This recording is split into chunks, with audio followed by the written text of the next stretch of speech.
Shalom. Okey. Selamat pulang ke rumah Tuhan ya, untuk sembah puji Tuhan pada malam ini. So kita persiapkan diri kita ya, masing-masing tenangkan fikiran ya. Kita mulakan dengan berdoa. 3 perkara doa ya yang kita boleh lakukan. Yang pertama, kita doakan untuk diri kita dan keluarga, semoga ya kehidupan kita ya menjalani kita berupaya menjalani kehidupan kita dalam ketulusan dan kebenaran ya, supaya kita sentiasa mematuhi ya peraturan ketetapan Tuhan ya, mengikut jalan Tuhan.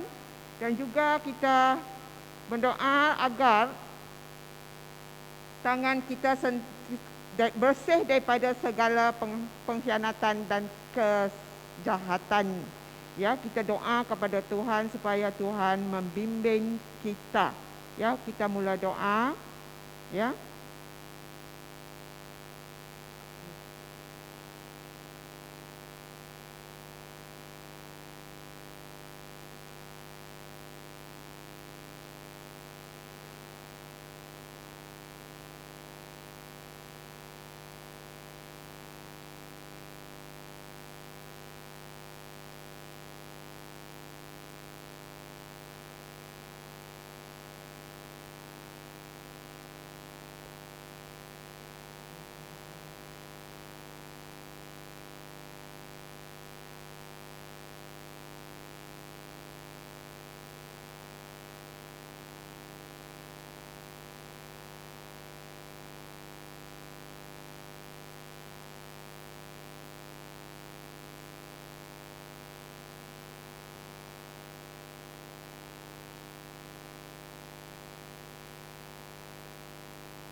Okey, doa yang kedua ialah kita sebahagian daripada jemaah gereja dan juga jemaah gereja yang lain ya, doa agar Tuhan ya pakailah kita dan jemaah-jemaah gereja yang lain ya, memberi pelayanan dan juga melakukan misi untuk Tuhan. Maknanya kita doakan kita dipakai oleh Tuhan, hidup untuk Tuhan ya.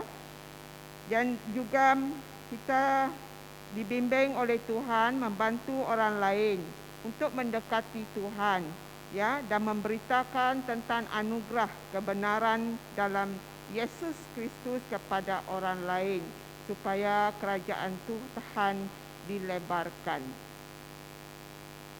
Doakan Tuhan mengurapi kita, membimbing kita ya dalam pelayanan dan misi.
Ya, doa kita yang ketiga adalah kita doakan agar Tuhan ya memberi keselamatan dan ketenangan kepada mangsa-mangsa peperangan di Ukraine yang tertindas Mereka menderita, mereka terluka, mereka kehilangan ahli keluarga, mereka kehilangan tempat tinggal.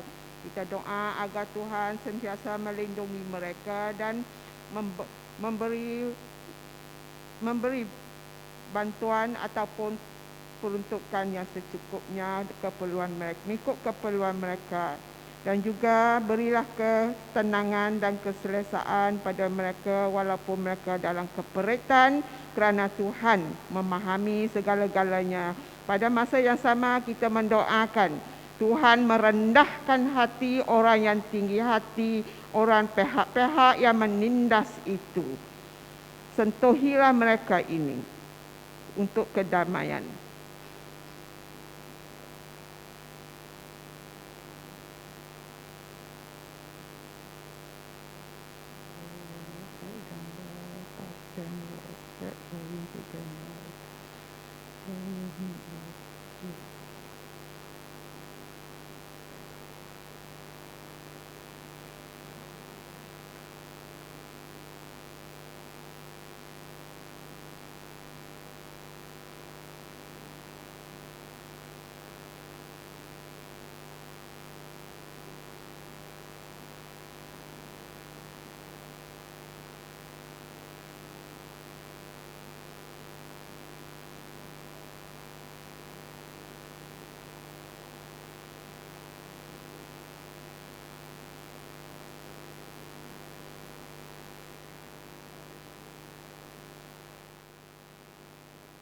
Okey, amin. Ya, kita teruskan dengan seruan ibadah. Sama-sama membaca petikan daripada Mazmur 18 ayat 20 hingga 24. Okey, mula dengan ayat 20, mula. Tuhan memperlakukan aku sesuai dengan kebenaranku. Ia membalas kepadaku sesuai dengan kesucian tanganmu. Sebab aku tetap mengikut jalan Tuhan dan tidak berlaku fasik terhadap Allah. Sebab segala hukumnya ku perhatikan dan ketetapannya tidaklah ku jauhi daripadaku. Aku berlaku tidak bercela di hadapannya dan menjaga diri terhadap kesalahan. Kerana itu Tuhan membalas kepadaku sesuai dengan kebenaranku, sesuai dengan kesucian tanganku di depan matanya. Amin. Okey. Ya Aba Bapa, kami datang ke hadiratmu mengucap syukur, memuliakan namamu. Ya jemaah, ayuh kita bangkit berdiri memuji Tuhan, bernyanyilah dengan bernyanyilah dengan giran dan menyanyilah dengan penuh sukacita untuk memuliakan nama Tuhan, kerana kasih Tuhan itu kekal turun-temurun. Persilakan pemimpin lagu. Balik.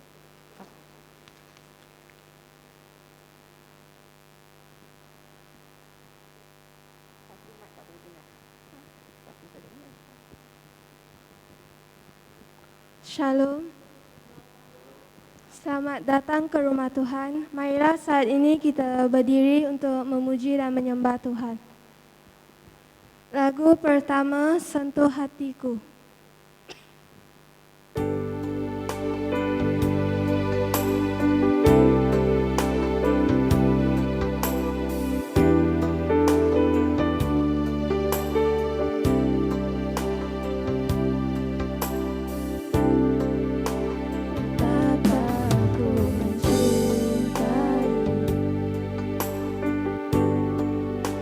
Segala yang tak terjadi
ajarku mengerti sebuah kasih yang selalu memberi bagai air mengalir yang tiada pernah berhenti.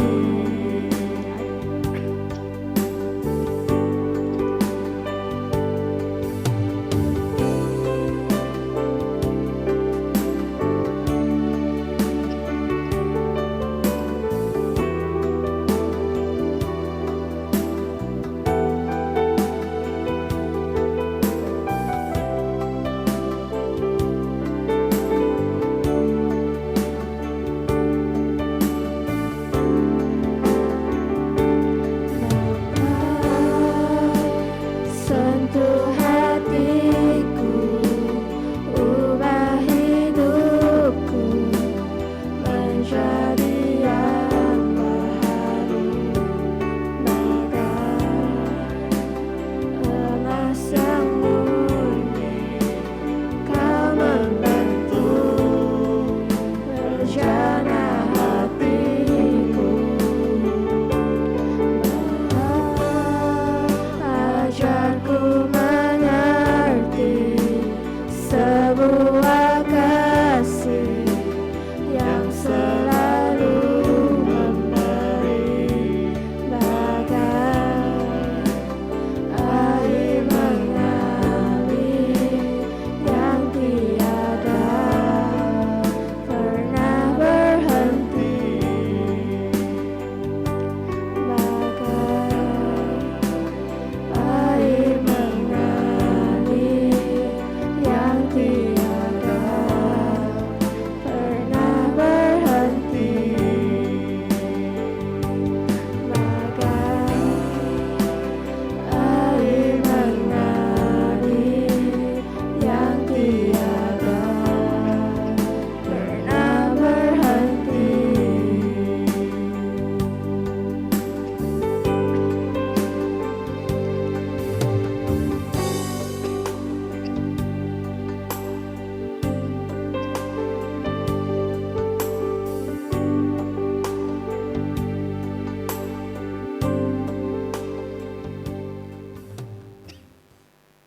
Marilah kita teruskan lagu penyembahan yang kedua, Dari Surga dengan Cinta.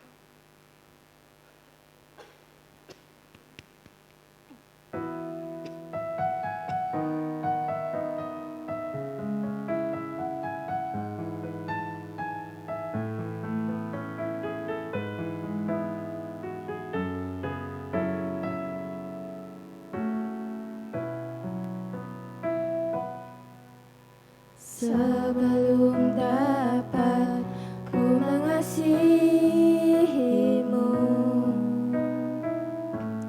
kau terlebih dulu menyayangi hidupku. Bukan aku yang telah memilihmu, namun engkaulah yang memanggilku dengan namaku.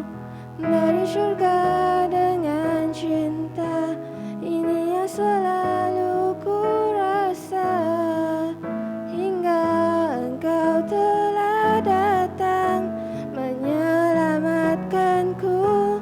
Dari hati dengan cinta, ini yang selalu ku bawa. Setiap kali ku datang untuk menyembahmu,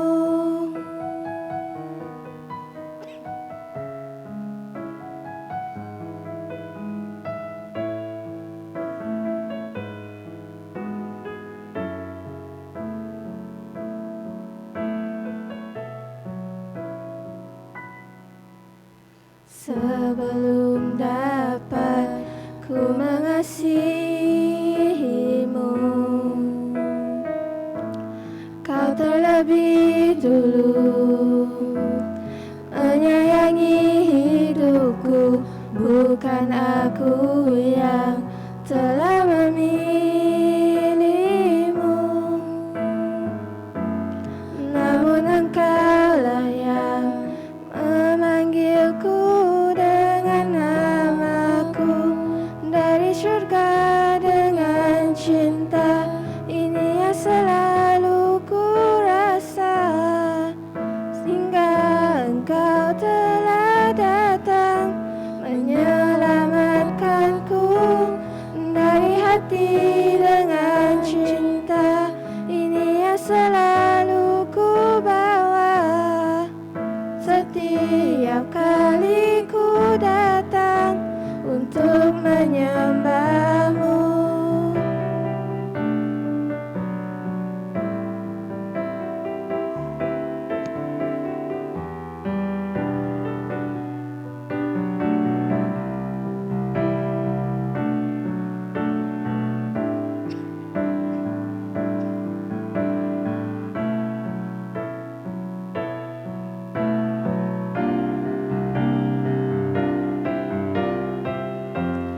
Dari surga dengan cinta, ini yang selalu ku rasa hingga Engkau telah datang menyelamatkanku dari hati dengan cinta.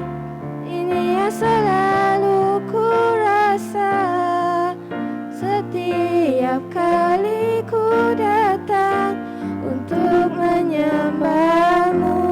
Dari surga dengan cinta, ini yang selalu ku rasa hingga Engkau telah datang menyelamatkanku dari hati dengan cinta. Ini yang selalu ku bawa setiap kali ku datang untuk menyembahmu.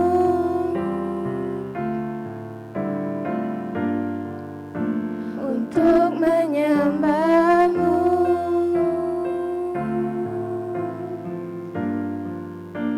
Untuk menyembahmu.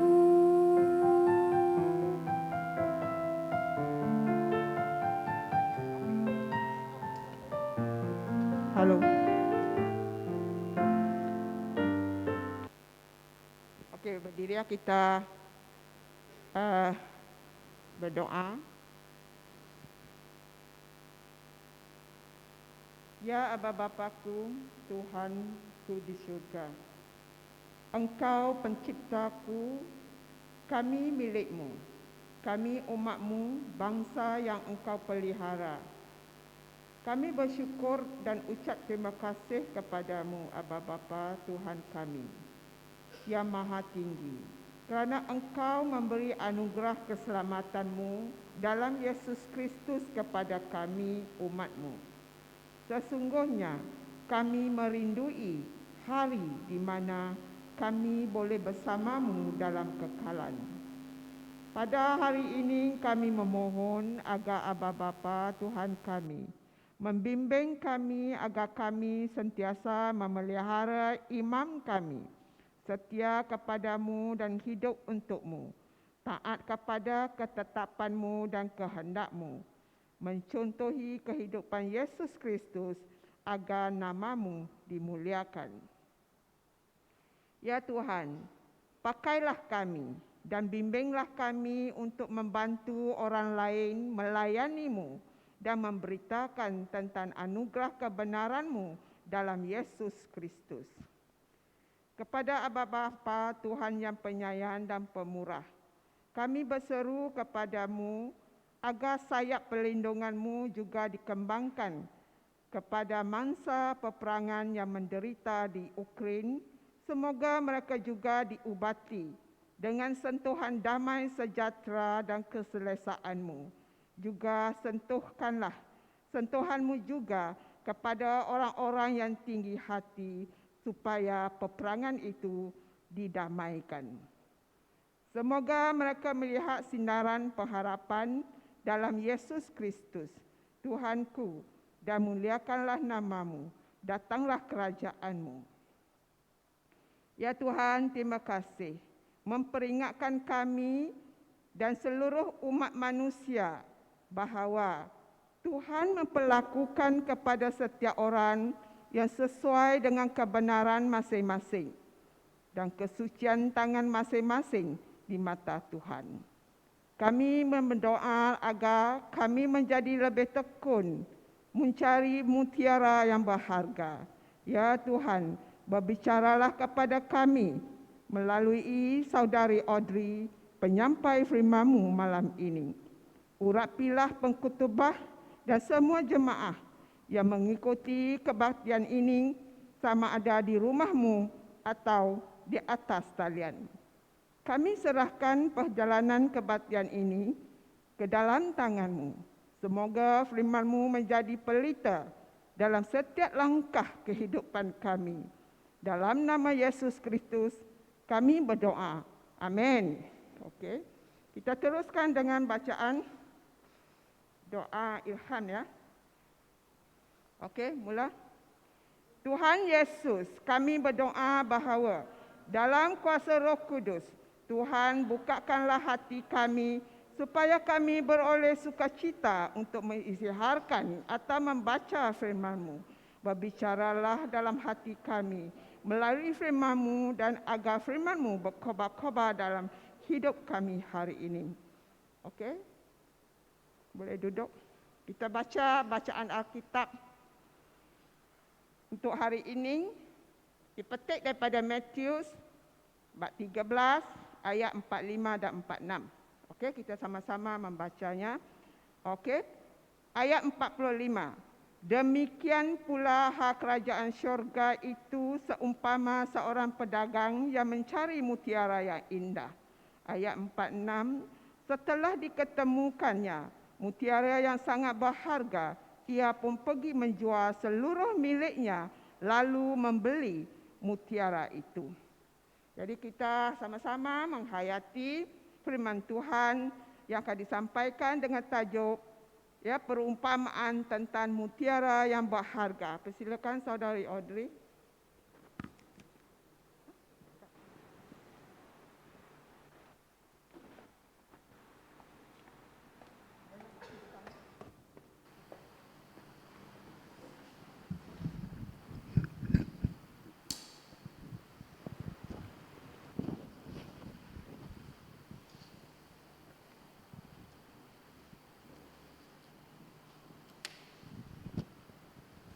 Puji Tuhan, ya.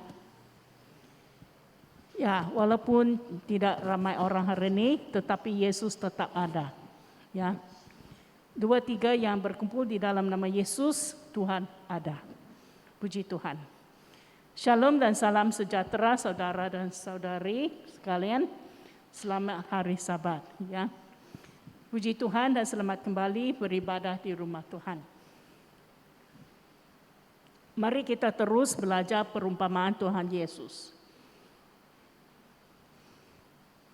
Perumpamaan, ya, tema perumpamaan biasanya ialah kerajaan sorga atau kerajaan Tuhan atau yang dikenali sebagai pemerintahan Tuhan.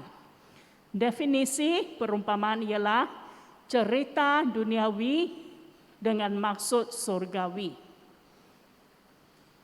Ya, it's okay.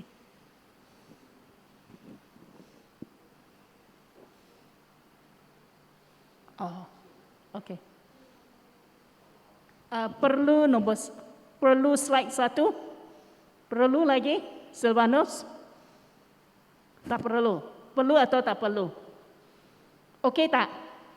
Recording, okey? Okey ya. Okey, puji Tuhan. Ketika 3 tajuk ini, ya, pemerintahan Tuhan, kerajaan sorga atau kerajaan Tuhan, ya, ini bermakna sama, yaitu Tuhan memerintah dalam hidup seseorang atau dalam setiap sesuatu situasi. Dan satu hari nanti Tuhan Yesus akan kembali dan memerintah 1000 tahun. Mari kita semak, ya, semula perumpamaan harta terpendam. Di sini dikatakan Tuhan Yesus mengatakan, ya, nilai kerajaan Tuhan yang mereka tak sengaja terjumpa, seperti harta terpendam di dalam sebidang tanah, ya.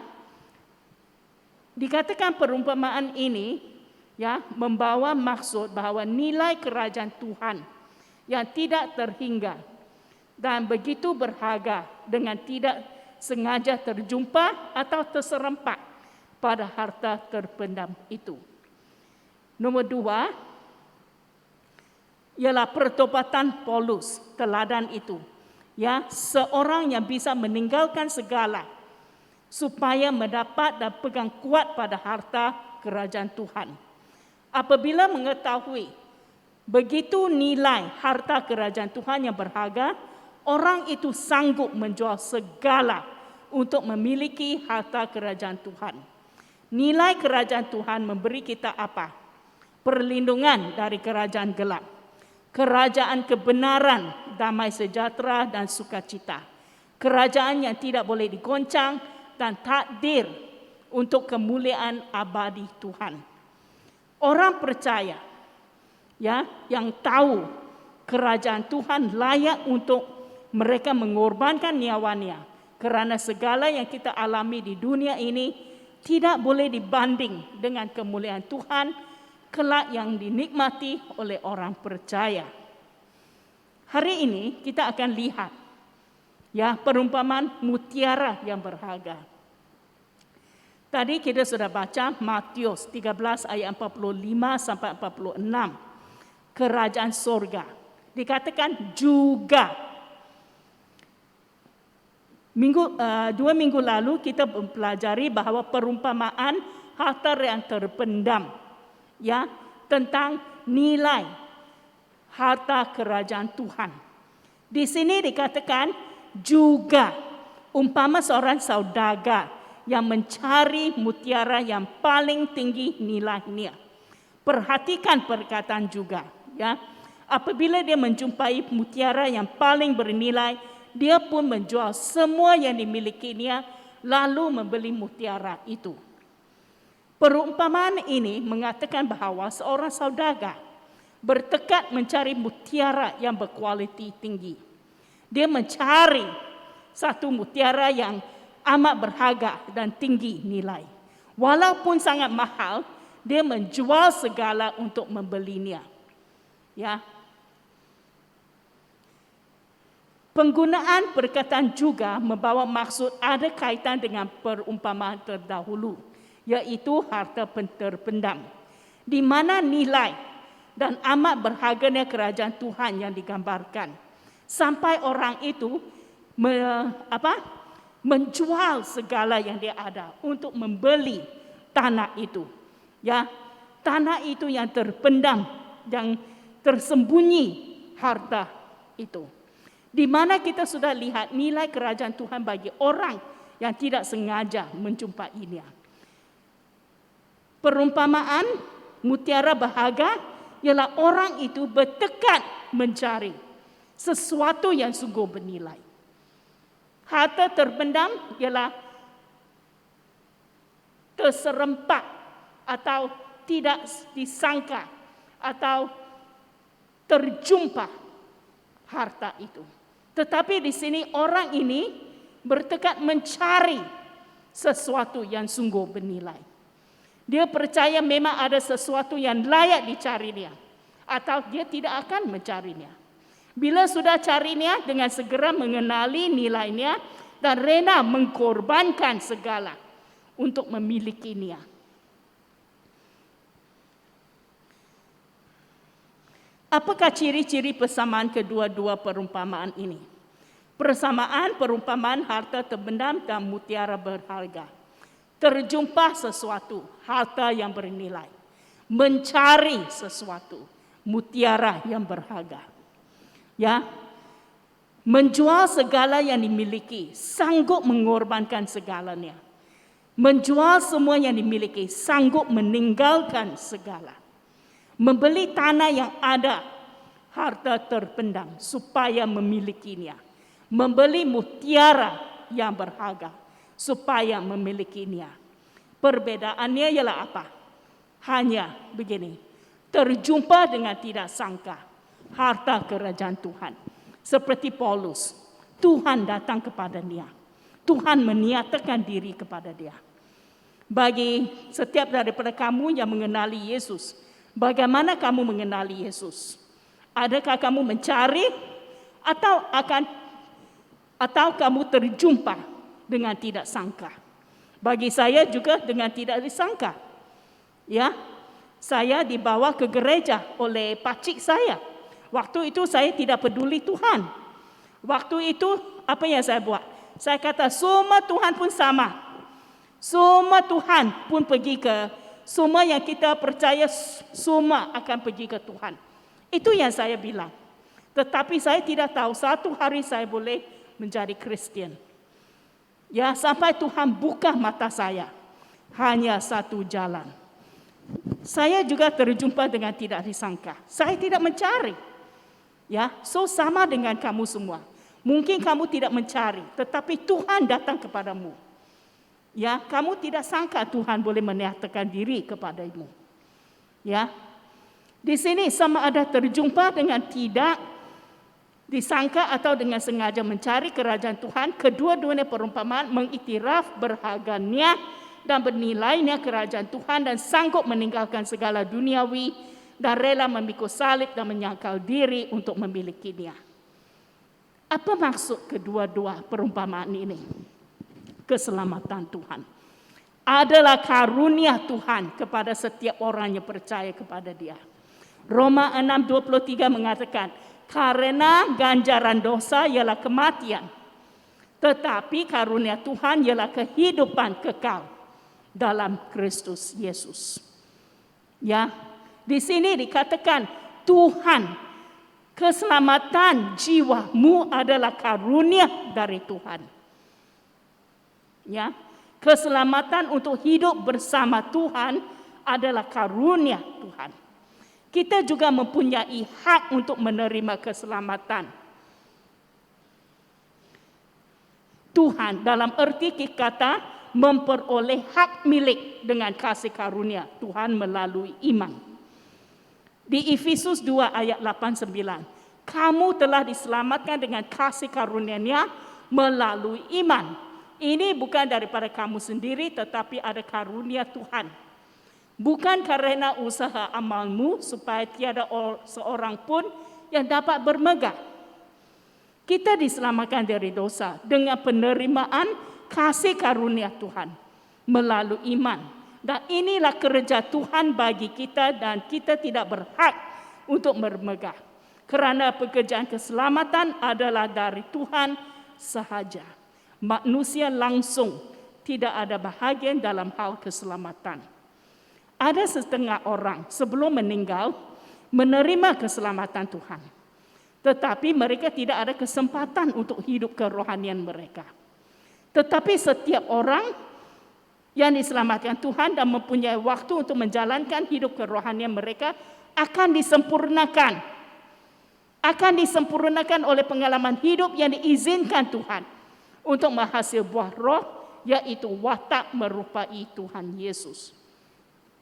Di Yohanes 1 ayat 12 mengatakan begini. Dia itu Yesus, memberikan hak menjadi anak Tuhan kepada mereka yang menerimanya dan percaya dalam nama-Nya. Kita diberi hak menjadi anak Tuhan. Itu identiti kita selama-lamanya.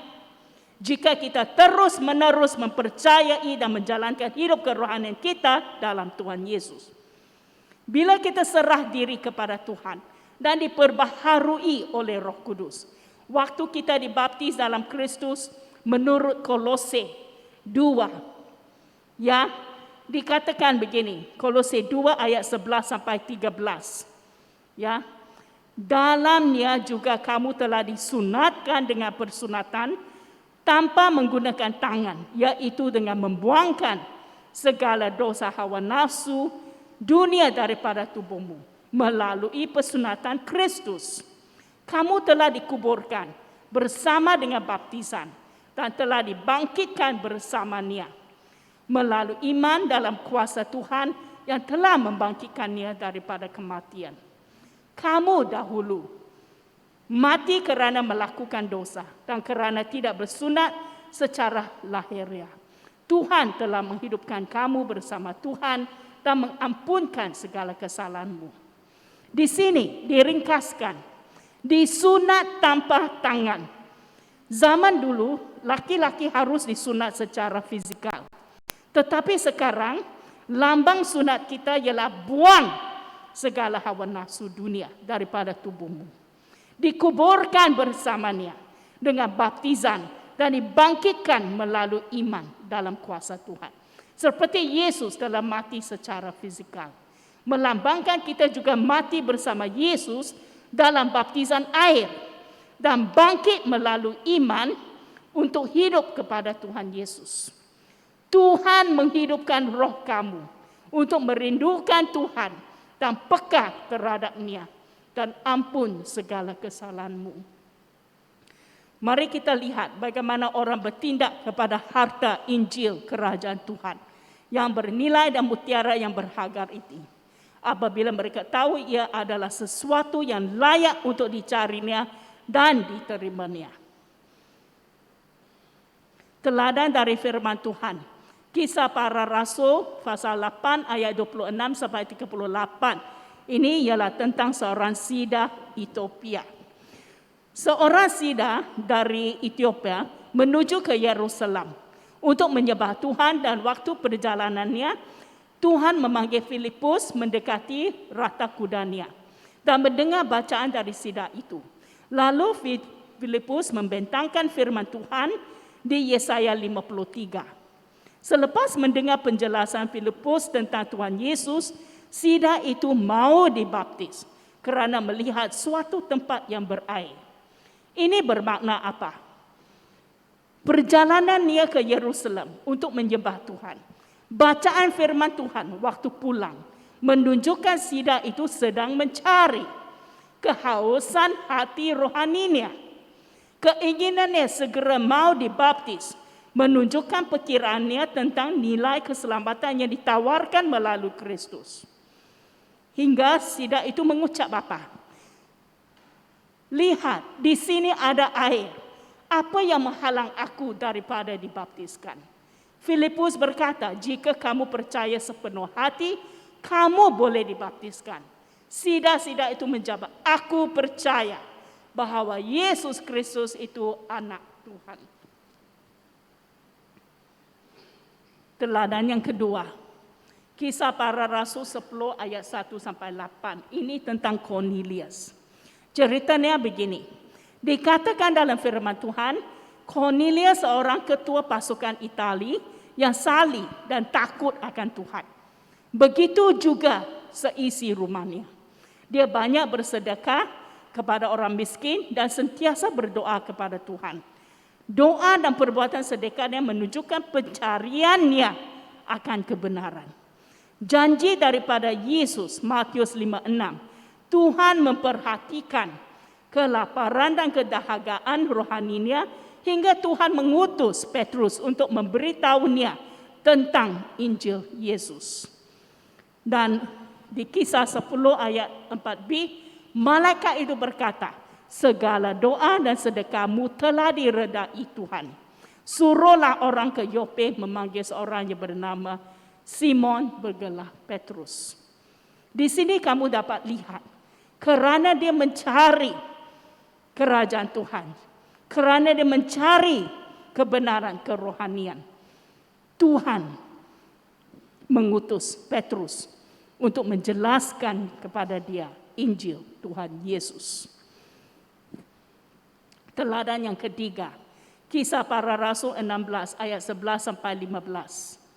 Ya, salah seorang yang mendengar Paulus berkhotbah di sungai di Filipi. Seorang perempuan bernama Lydia yang berjual kain ungu dan berasal dari Tiatara. Dia penyembah Tuhan. Tuhan membukakan hatinya, lalu dia menerima segala yang dikatakan oleh Paulus. Lydia berhimpun dengan perempuan lain untuk berdoa di sungai, menggambarkan dahaga rohaninya. Mendengar Paulus berkhotbah, kemudian dia dan seisi keluarganya dibaptis. Di sini ayat 16-15. Setelah dia dan seisi rumahnya dibaptiskan, dia berkata, jika pada hemat kamu, aku ini benar-benar percaya akan Tuhan, marilah tinggal di rumahku. Demikian dia bersungguh-sungguh mengajak kami ke rumahnya. Ini adalah iman dia. Iman dia di dalam perbuatan. Setiap teladan mengingati kita bahawa ramai orang tahu memang ada sesuatu yang bermakna, yang memberi tujuan hidup dan maksud hidup yang layak dicari dengan tekun dan perlu mengambil waktu dalam hidup untuk mencarinya.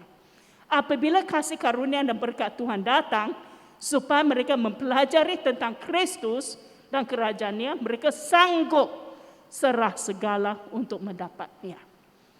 3 teladan ini dan perumpamaan memberi kepastian akan kebenaran ajaran Tuhan Yesus tentang kelaparan dan kehausan akan kebenaran Tuhan yang akan disediakan dan dipenuhi oleh Tuhan sendiri.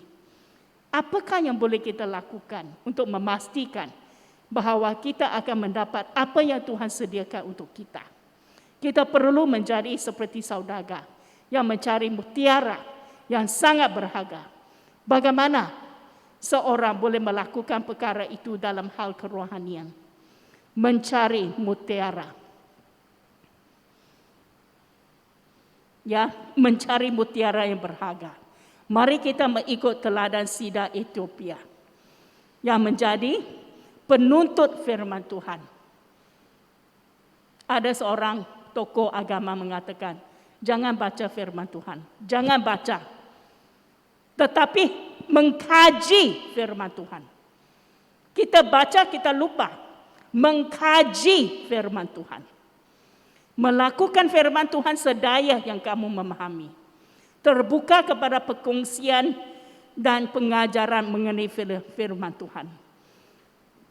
Nombor 2, mengikut teladan orang Berea. Di Kisah 17. Waktu Paulus bertolak ke Berea dan bertemu dengan orang Yahudi di sana, apa yang dikhotbah oleh Paulus kepada mereka? Mereka terbuka kepadanya, kepada kongsian Paulus. Berusaha dan tekun dengan fikiran bersedia untuk mengerti. Menyelidiki firman Tuhan. Memastikan kebenarannya. Ya, ini juga saya percaya seorang daripada kita pada waktu dia mendengar firman Tuhan, dia mencari kepastian. Ya, seorang daripada ahli gereja kita, ya, selalu dia dengar Christian Prince. Dia selalu kata, saya dengar Christian Prince dan saya pasti Tuhan Yesus adalah Tuhan. Tuhan sedang menggunakan website itu untuk memastikan kebenaran Tuhan bagi dia. Ya. Padahal selepas itu, mari kita lihat kesimpulannya. Ikutlah teladan Sida Ethiopia, orang Berea, Cornelius, Lydia, dan tokoh agama Kristen yang lain. Jika kita seperti saudagar ingin sekali mencari akan memahami dan menerima wahyu daripada Tuhan, kita boleh percaya akan pemeliharaan Tuhan untuk memimpin kita kepada segala kebenaran, yaitu mutiara yang berharga. Ada mutiara yang berharga layak untuk dicari? Ramai orang percaya telah menderita demi kebenaran Tuhan Yesus waktu di dalam dunia dan telah mengalami berkat yang muktamad kerajaan Tuhan. Ada kesaksian di mana orang percaya telah pergi ke surga dan pulang untuk memberitahu kita bahawa kerajaan surga itu benar-benar ada. Tuhan mengabulkan doa bagi orang dunia di mana cerita orang kaya bersama seorang miskin bernama Lazarus yang telah meninggal, dan waktu orang kaya itu berada di neraka.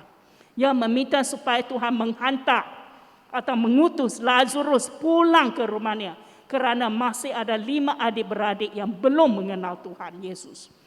Orang yang telah mati dan bertemu dengan Tuhan Yesus dan pulang untuk memberi kesaksian adalah Tuhan Maha Rahmat dan mengabulkan doa orang dunia. Kerana saya percaya ramai orang sedang tanya, adakah surga itu benar dan siapakah Tuhan yang benar? Tuhan Yesus telah menjawab soalan itu. Marilah kita menerima kerajaan Tuhan seperti mutiara yang berharga. Saya percaya berbaloi dan layak untuk kita meninggalkan segala untuk mutiara berharga itu. Di Markus 10 ayat 28 sampai 30. Kemudian Petrus berkata kepadanya, kami telah meninggalkan segala-galanya untuk mengikutmu. Yesus menjawab, sesungguhnya aku berkata kepadamu, setiap orang yang telah meninggalkan rumah, saudara lelaki, saudara perempuan, ibu bapa, anak-anak atau ladang untukku, untuk Injil pasti akan menerima 100 kali ganda di dalam dunia ini. Rumah, saudara lelaki, saudara perempuan, ibu, anak-anak, ladang, serta penganiayaan. Dan pada kemudian hari hidup kekal. Tuhan akan memberkati segala untuk kita. Kerana Tuhan tahu kita ada keperluannya. Tetapi ada tambahan, penganiayaan. Di 2 Timotius 3, di 2 Timotius 3 ayat 12. Memang semua orang yang ingin hidup kudus akan menderita dalam Kristus Yesus dan juga akan dianiaya. Janji Tuhan ialah segala keperluan Tuhan akan memenuhi bagi orang yang mengasihinya dan mentaatinya dan berlimpah-limpah. Tetapi juga akan menerima penganiayaan. Yang paling penting ialah selepas meninggalkan dunia ini, kita akan hidup bersama Tuhan Yesus selama-lamanya dan menikmati kemuliaan dan kebahagiaan Tuhan yang tidak terucap. Boleh saya katakan, ada satu atau sebuah lagu Cina yang saya sangat suka. 最美好的祝福是认识主耶稣. Tak tahu kamu paham tak? Tetapi artinya ialah begini. Berkat yang terbaik sekali ialah mengenali Tuhan Yesus. Itulah harta terpendam atau mutiara yang berharga. Mari kita berdoa. Tuhan Yesus, kita datang kepadamu. Kita mengucap syukur atas segala anugerah yang Tuhan telah berikan kepada kita. Segala keperluan hidup, kesihatan, segala berkat yang berkelimpahan. Tuhan Yesus, Dikaulah harta yang terpendam dalam hati kita dan juga mutiara yang berharga. Bantulah kita menghargai begitu besar dan amat berharga keselamatan kerajaan Tuhan dalam kita. Tuhan, kita menghargai pekerjaan-Mu waktu di dunia. Dikau rela mengorbankan diri untuk kita demi kerajaan Tuhan. Terima kasih Tuhan atas pengorbanan-Mu dan penderitaan-Mu bagi kita.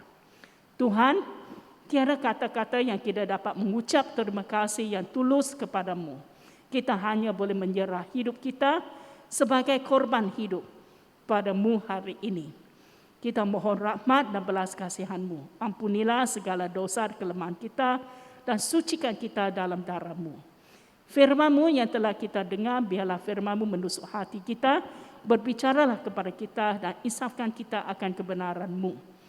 Bantulah kita bertumbuh dan berakar dalam-Mu. Kuatkan iman supaya teguh dan menjadi anak yang mengasihi-Mu dengan sungguh-sungguh sambil mempunyai iman yang benar, tulus dan ikhlas. Kita berdoa semoga Tuhan memberi kita roh kebijaksanaan dan wahyu untuk mengenali-Mu. Kita mohon Tuhan menerangkan mata hati kita untuk mengetahui harapan daripada panggilan-Mu. Limpah kemuliaan warisan-Mu dalam orang yang percaya-Mu, betapa besar kuasa-Mu bagi kita yang beriman. Kita berdoa bahawa perkataan Kristus diam dalam segala kekayaan di dalam kita, sehingga dengan segala hikmat dan juga segala sesuatu yang kita lakukan dengan perkataan dan perbuatan, kita lakukannya semua itu dalam nama Tuhan Yesus, sambil mengucap syukur kepada Tuhan Bapa kita. Hari ini kita serahkan seluruh hidup kita ke dalam tangan-Mu. Bantulah kita melalui pengalaman hidup.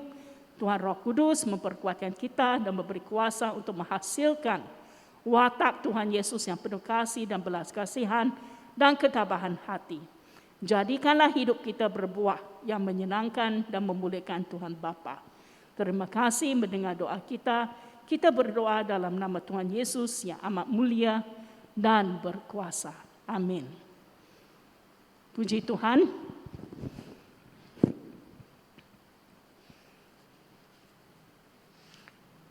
Mari kita bangkit dan respon dengan lagu ini.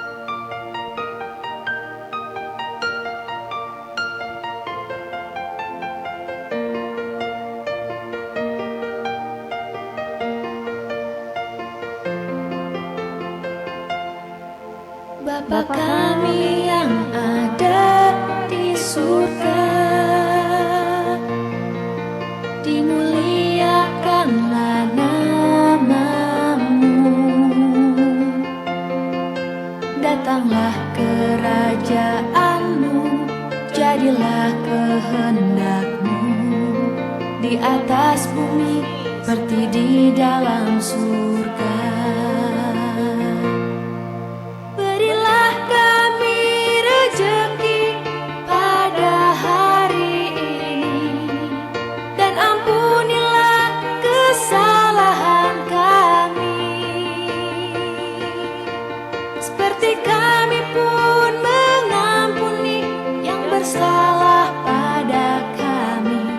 Dan janganlah masukkan kami ke dalam pencobaan, tetapi bebaskanlah kami dari yang jahat.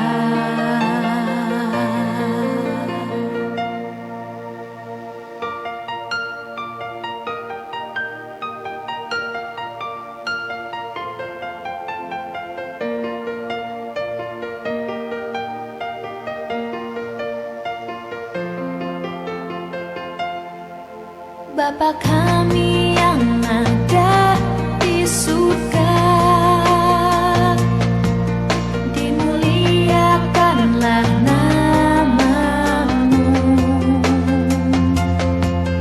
Datanglah kerajaan-Mu, jadilah kehendak-Mu di atas bumi seperti di dalam surga.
Mari menerima berkat. Maka damai sejahtera dan berkat Tuhan Maha Kuasa yang melebihi segala pengertian menyertai hati dan pikiran kamu di dalam pengenalan dan kasih dari Tuhan Bapa dan kasih karunia dari Putranya Yesus Kristus. Tuhan kita dan Tuhan Roh Kudus beserta kamu sampai selama-lamanya. Amin.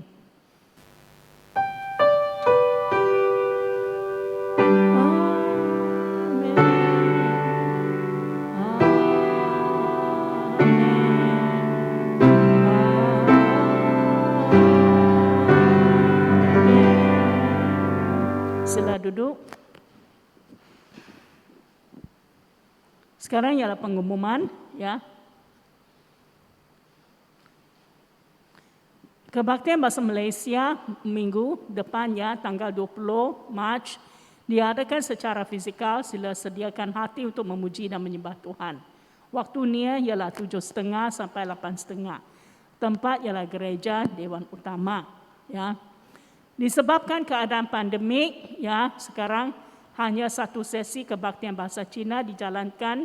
Sebenarnya ialah bahasa kebaktian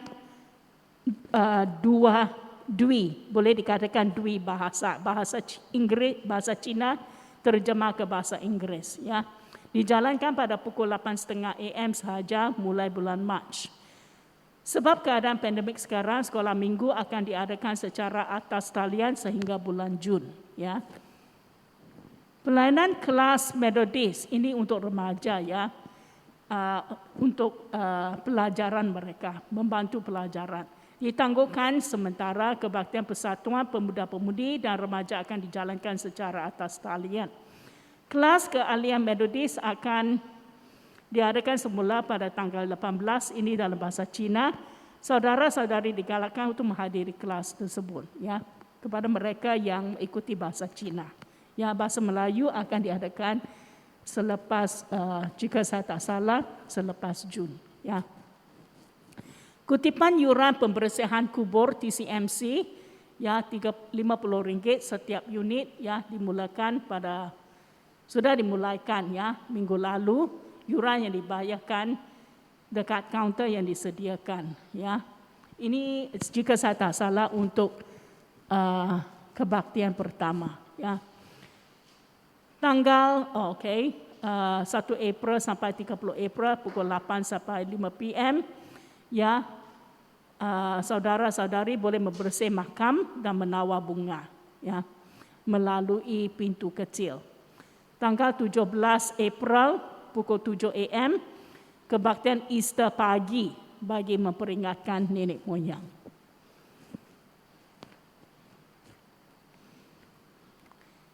Taklimat online Methodist, ya, ini tentang sejarah Methodist juga, ya, dan tanggungjawab ahli Methodist terhadap masyarakat. Pembicara ialah Reverend Kok, ya. Tarikhnya sudah ada, tanggal 1 dan 8 sudah lalu. Sekarang yang akan ada ialah tanggal 22 dan 29.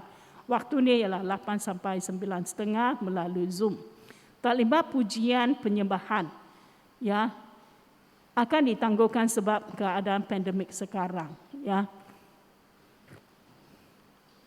Aktiviti gereja BM minggu ini 15 Mac doa Selasa pukul 8 PM melalui Zoom. 18 Mac Persekutuan Remaja pukul 5 PM Zoom. Kita sedang mempelajari buku Yohanes, ya, dalam bahasa Inggris. 19 Mac 22 Persekutuan Tampin pukul 3 melalui Zoom. Kita membaca dan mengkaji buku Lukas. Tanggal 19 Mac juga Persekutuan video call pukul 8.30 bagi mereka yang tidak ada Zoom, ya. Puji Tuhan. Ini ialah jadual petugas minggu depan tanggal 20. Pengurusi ialah Stephen Pang, pemimpin lagu saudara Stephen Pang, pengkhotbah saya. Sekarang ialah doa persembahan wang. Mari kita doa. Bapa yang kekal, terima kasih kerana Engkau adalah terang dunia ini dan menuntun langkah kita di jalan-Mu. Bumi ini adalah milik-Mu dan segala isinya. Dunia dan semua manusia adalah kepunyaan-Mu. Kami mengiktiraf segala yang kita ada datang daripada-Mu. Kami mengakui bahawa nyawa kami adalah milik-Mu. Kita kini mempersembahkan kembali kepadamu sebagian daripada apa yang Dikau telah berikan kepada kita. Gunakanlah Tuhan persembahan ini untuk menjangkau jiwa-jiwa dan memperkembangkan kerajaan-Mu. Ini kita minta dalam nama Tuhan Yesus yang amat mulia dan berkuasa. Amin. Sekarang persembahan ni Wang, ya, boleh tampil ke depan untuk memberi persembahan di dalam kantong, ya, dan pulang di jalan tengah. Baris kanan saya dulu, selepas itu kiri. Ya. Tuhan Yesus memberkati. Jumpa minggu depan.